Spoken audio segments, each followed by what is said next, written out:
Class 11 আজকে আমরা শুরু করব একটা নিউ চ্যাপ্টার দ্য স্বামী অ্যান্ড মাদার ওয়ারশিপ। এটা লিখেছেন সিস্টার নিবেদিতা। সিস্টার নিবেদিতা ছিলেন স্বামী বিবেকানন্দের একজন ডিসাইপল বা শিষ্যা। তিনি বিবেকানন্দকে নিয়ে একটি বায়োগ্রাফি লিখেছিলেন, দ্য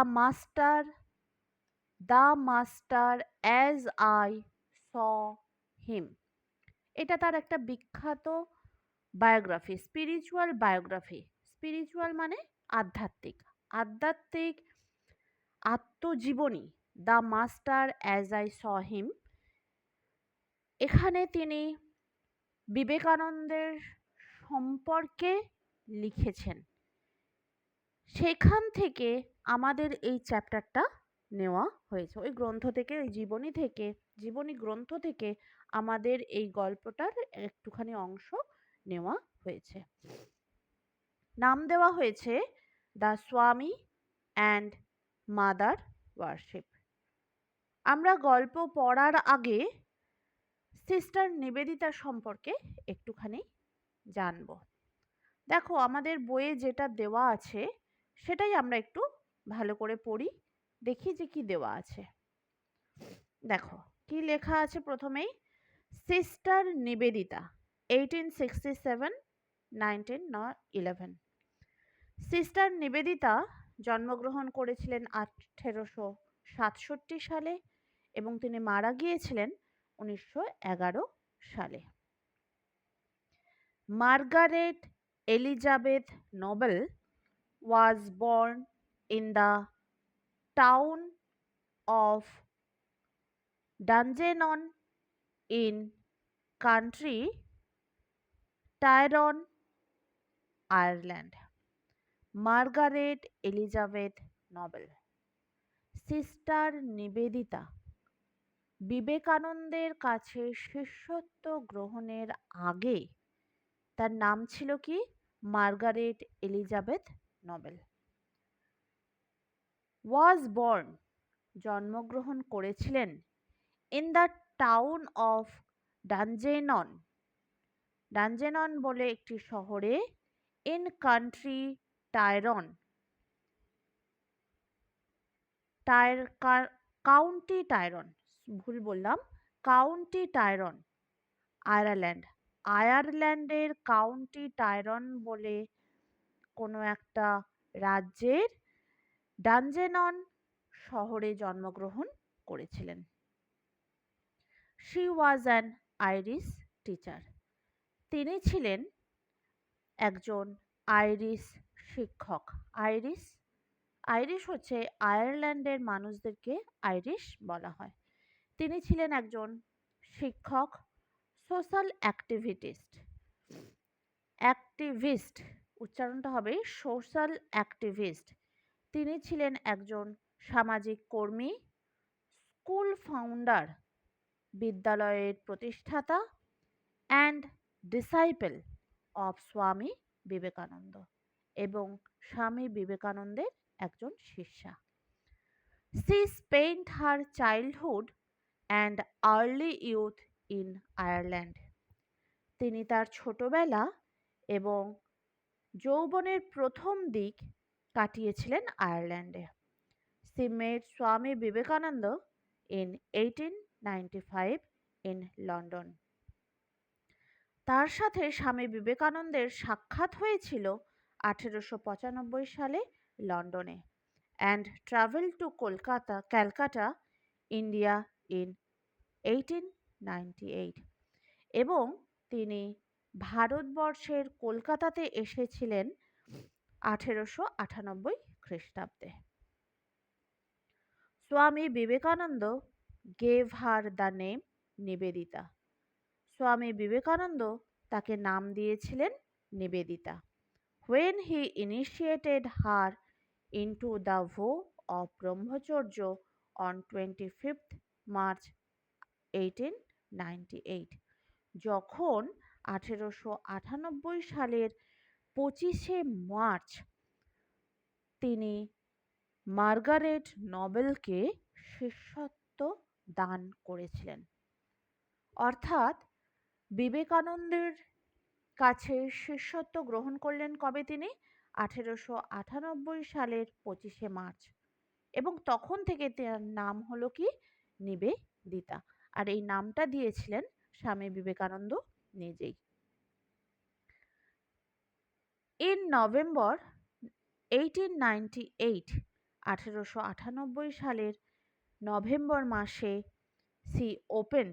তিনি খুলেছিলেন এ গার্লস স্কুল, মেয়েদের জন্য একটি বিদ্যালয়, in the Bagbazar area of north Kolkata, উত্তর কলকাতার বাগবাজার এলাকায়। তাহলে তিনি শিষ্যত্ব গ্রহণ করলেন কবে? 1898 সালের 25শে মার্চ। আর 1898 সালের নভেম্বর মাসে উত্তর কলকাতার বাগবাজার এরিয়ায় বা এলাকায় তিনি মেয়েদের জন্য একটি স্কুল প্রতিষ্ঠা করলেন। She wanted to educate girls. তিনি চেয়েছিলেন মেয়েদেরকে শিক্ষিত করে তুলতে, who were deprived, যারা ছিল বঞ্চিত। ডিপ্রাইভড কথার অর্থ হলো বঞ্চিত। অফ ইভেন বেসিক এডুকেশন, প্রাথমিক শিক্ষা থেকে। তাহলে তিনি কাদের জন্য, কোন মেয়েদেরকে শিক্ষা দিতে চেয়েছিলেন? যে সমস্ত মেয়েরা প্রাথমিক শিক্ষা থেকে বঞ্চিত ছিলেন, তিনি তাদেরকে শিক্ষিত করে তুলতে চেয়েছিলেন। Nivedita had close association with the newly established Ramakrishna mission. আর সেই সময় নতুন রামকৃষ্ণ মিশন প্রতিষ্ঠা হয়েছিল, অর্থাৎ সেই মুহূর্তে নতুন নতুন রামকৃষ্ণ মিশন প্রতিষ্ঠা লাভ করেছিল। এই রামকৃষ্ণ মিশনের সঙ্গেও কিন্তু সিস্টার নিবেদিতার ঘনিষ্ঠ সম্পর্ক ছিল। ক্লোজ অ্যাসোসিয়েশন মানে ঘনিষ্ঠ সম্পর্ক। নিবেদিতা হ্যাড ক্লোজ অ্যাসোসিয়েশন, নিবেদিতার ছিল গভীর বা ঘনিষ্ঠ সম্পর্ক উইথ দ্য নিউলি এস্টাবলিশড, নবপ্রতিষ্ঠিত রামকৃষ্ণ মিশন, রামকৃষ্ণ মিশনের সাথে। এতটা আমরা পড়লাম সিস্টার নিবেদিতার সম্পর্কে। তাহলে আমরা কি দেখলাম না, সিস্টার নিবেদিতা শিষ্যত্ব গ্রহণের আগে পরিচিত ছিলেন কি নামে, বা তার নাম কি ছিল প্রথমে? Margaret Elizabeth Nobel. তিনি জন্মগ্রহণ করেছিলেন কোথায়? আয়ারল্যান্ডে। তিনি ছিলেন একজন শিক্ষক। তিনি বিবেকানন্দের সঙ্গে সাক্ষাৎ করেছিলেন, বা তিনি বিবেকানন্দের সঙ্গে প্রথম পরিচিত হয়েছিলেন 1895 সালে লন্ডনে। এর 3 বছর পরে অর্থাৎ 1898 সালে তিনি কলকাতায় এসেছিলেন এবং 1898 সালের 25শে মার্চ তিনি স্বামী বিবেকানন্দের কাছে শিষ্যত্ব গ্রহণ করেছিলেন এবং তখন থেকে তিনি নিবেদিতা নামে পরিচিত হয়েছিলেন।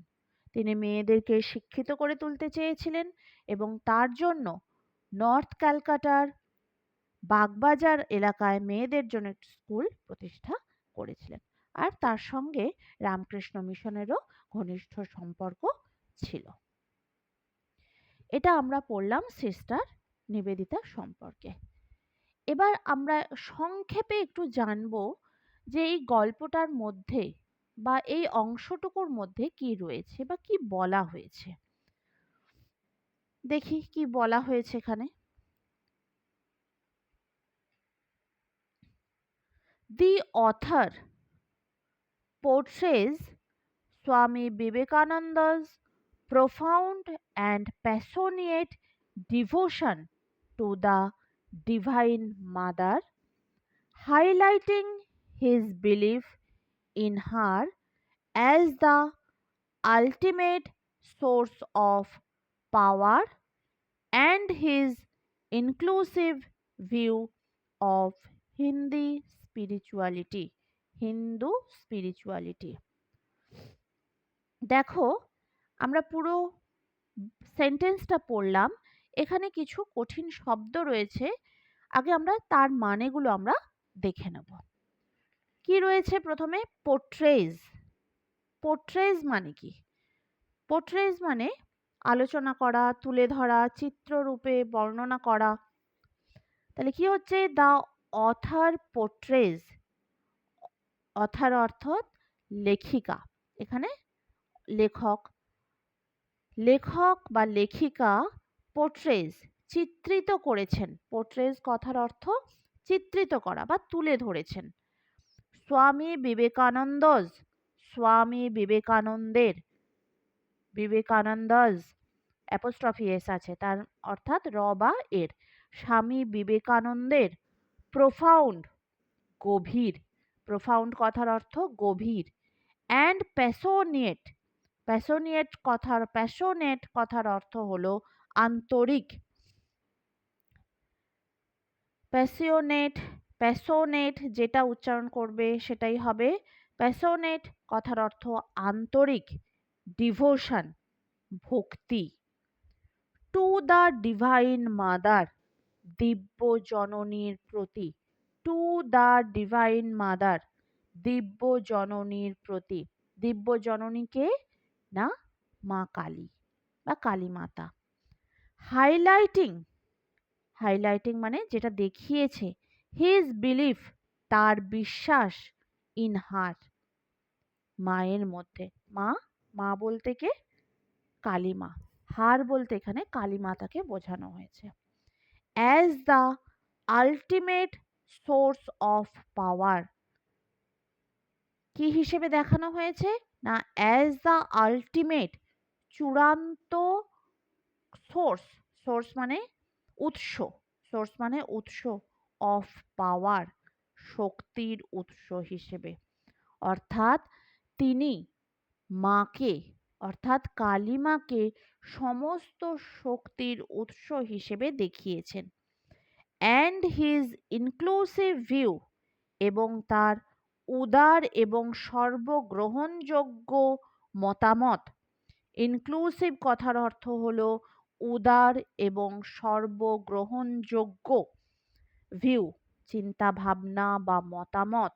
অফ হিন্দু স্পিরিচুয়ালিটি, হিন্দু আধ্যাত্মিকতার। স্পিরিচুয়ালিটি মানে হচ্ছে আধ্যাত্মিকতা। আমরা কেটে কেটে আমরা শুধু কি পড়লাম এখানটায়? আমরা শুধু একটু মানেটা পড়লাম, ওয়ার্ড বাই ওয়ার্ড মানেটা পড়লাম। এবার আমরা দেখব পুরো লাইনটার মানেটা কি আছে। The author portrays Swami Vivekananda's profound and passionate devotion to the Divine Mother. লেখক অর্থাৎ বা লেখিকা যেটা বলবে, লেখিকা সিস্টার নিবেদিতা এই গল্পের মধ্যে চিত্রিত করেছেন বা উল্লেখ করেছেন স্বামী বিবেকানন্দের গভীর এবং আন্তরিক ভক্তি দিব্য জননী অর্থাৎ কালী মায়ের প্রতি। Highlighting his belief in her, এবং তিনি দেখিয়েছেন মায়ের প্রতি, হার মানে কালী মায়ের প্রতি তার বিশ্বাস। As the ultimate source of power, যেটা কিনা শক্তির চূড়ান্ত উৎস। And his inclusive view of Hindu spirituality, এবং হিন্দু আধ্যাত্মিকতার ক্ষেত্রে তার উদার এবং সর্বগ্রহণযোগ্য মতামত। তার মানে বোঝা যাচ্ছে এই গল্পের মধ্যে নিবেদিতা তুলে ধরেছেন যে কালী মায়ের প্রতি, যাকে তিনি দিব্য জননী হিসেবে মনে করেছেন, দিব্য জননীর প্রতি তার কতটা গভীর এবং আন্তরিক ভক্তি ছিল, এবং তিনি কালী মাতাকে, কালী মাকে সমস্ত শক্তির চূড়ান্ত উৎস হিসেবে মনে করতেন, এবং তার মতামত ছিল বা হিন্দু আধ্যাত্মিকতার ক্ষেত্রে তিনি সমগ্র বিশ্বকে দেখিয়েছেন যে হিন্দু ধর্ম কতটা উদার এবং সর্বগ্রহণযোগ্য। দ্য টেক্সট, এই অংশটি বা এই চ্যাপ্টারটা, যা টেক্সটটা যেটা বলবো, এক্সপ্লোরস, আলোচনা করা হয়েছে, এই গল্পে বা এই টেক্সটে আলোচনা করা হয়েছে স্বামী বিবেকানন্দের ডিপ, গভীর, অ্যান্ড আনওয়েভারিং, আনওয়েভারিং কথার অর্থ হচ্ছে অটল। অটল মানে যে বিশ্বাস থেকে কাউকে নড়ানো যায় না। আনওয়েভারিং ফেথ, অটল বিশ্বাস, যে বিশ্বাস থেকে তাকে নাড়ানো যেত না। ইন দ্য ডিভাইন মাদার, দিব্য জননীর প্রতি। তাহলে কি বলছে? দ্য টেক্সট এক্সপ্লোরস, এই টেক্সটে আলোচনা করা হয়েছে স্বামী বিবেকানন্দের ডিপ অ্যান্ড আনওয়েভারিং ফেথ, গভীর এবং অটল বিশ্বাস, ইন দ্য ডিভাইন মাদার, দিব্য জননীর প্রতি। দিব্য জননীর প্রতি অর্থাৎ কালী মায়ের প্রতি স্বামী বিবেকানন্দের যে গভীর এবং অটল বিশ্বাস ছিল, সেটাই এই গল্পে আলোচনা করা হয়েছে। প্রেজেন্টেড, উপস্থাপিত হয়েছে, প্রেজেন্টেড মানে উপস্থাপিত হয়েছে বা সামনে তুলে ধরা হয়েছে।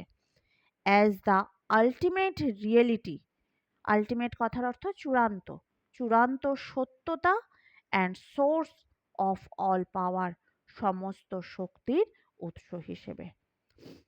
এই গল্পে তুলে ধরা হয়েছে যে স্বামী বিবেকানন্দ মনে করতেন যে কালী মাতা অর্থাৎ দিব্য জননী ছিলেন সমস্ত ক্ষমতার একমাত্র চূড়ান্ত সত্য এবং সমস্ত ক্ষমতার উৎস।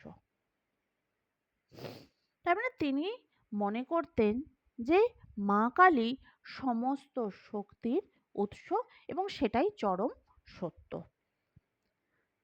The text offers insights into his spiritual ফার্ভার। The text offers, এই টেক্সটে বলা হয়েছে ইনসাইটস, ইনসাইটস অর্থাৎ ধারণা দেওয়া হয়েছে, এই টেক্সটে ধারণা দেওয়া হয়েছে ইনটু হিজ স্পিরিচুয়াল ফার্ভার, তার আধ্যাত্মিক আবেগ সম্পর্কে।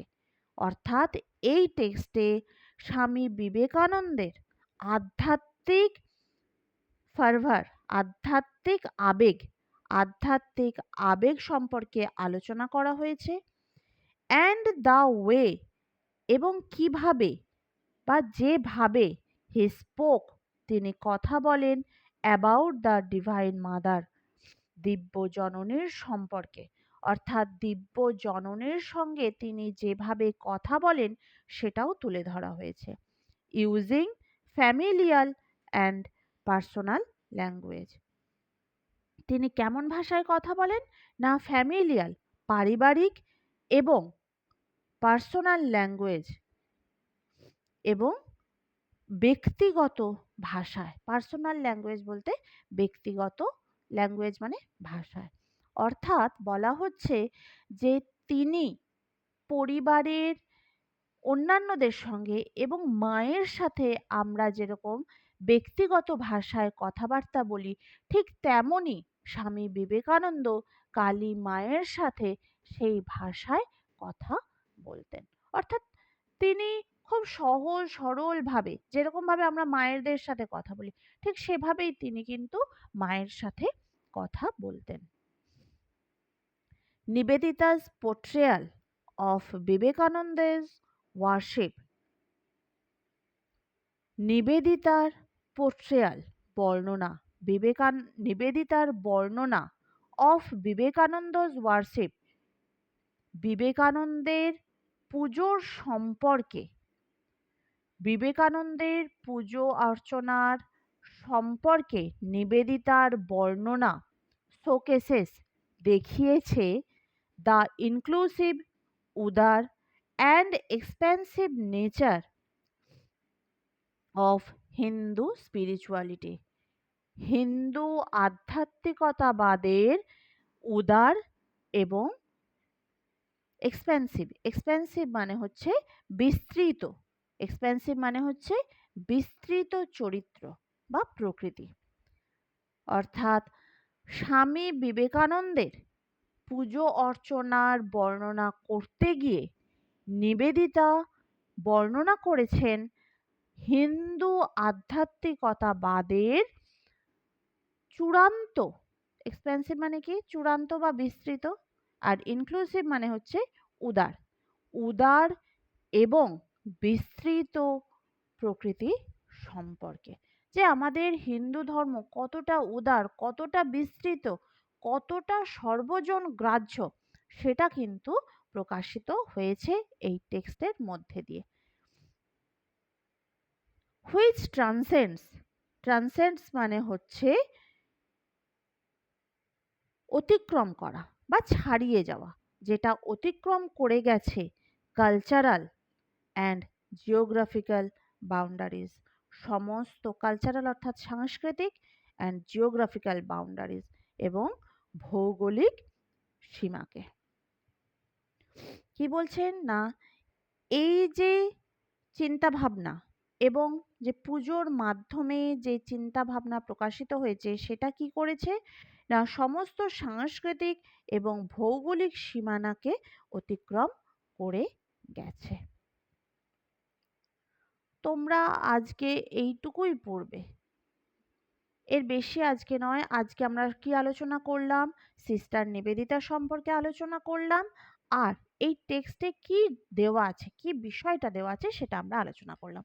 তাহলে কি বিষয় আমরা দেখলাম না, সিস্টার নিবেদিতা এই গল্পের মধ্যে দিয়ে বলেছেন যে স্বামী বিবেকানন্দ মনে করতেন দিব্য জননী অর্থাৎ কালী মা সমস্ত ক্ষমতার উৎস।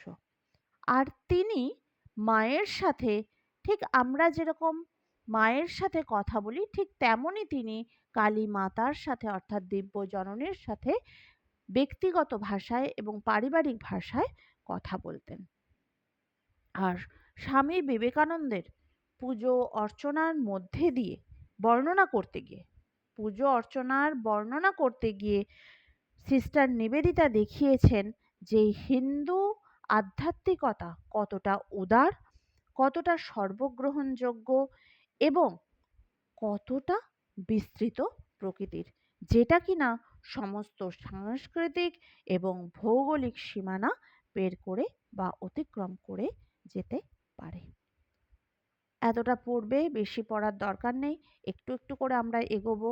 তোমরা শুধু এইটুকু আজকে আমরা প্রথম অংশটা পড়লাম, এরপরে দিন থেকে আমরা গল্পটা শুরু করব, মানেটা বুঝবো, আলোচনা করব, সবই করব।